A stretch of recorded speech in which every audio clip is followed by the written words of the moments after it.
சூப்பரான டேஸ்டான சத்தான சுண்டைக்காய் துவையல் எப்படி செய்யறது அப்படின்னு தான் பார்க்க போறோம். ரொம்பவே டேஸ்டா இருக்கும்.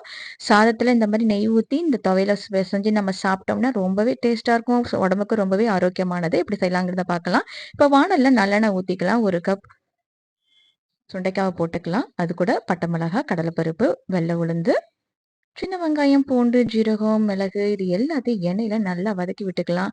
இந்த சுண்டைக்காவை நல்லா நசுக்கிட்டு கூட நீங்க இந்த மாதிரி வதக்கிக்கலாம்.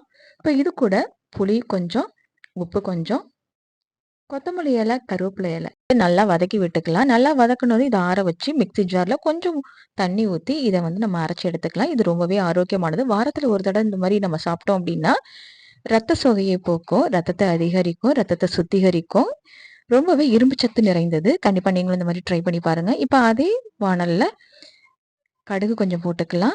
கருவேப்பிலை கொஞ்சம் இது எல்லாத்தையும் நல்லா வதக்கி விட்டுட்டு நம்ம துவையல்ல போட்டு நம்ம சாப்பிட்டோம்னா சூப்பரா இருக்கும்.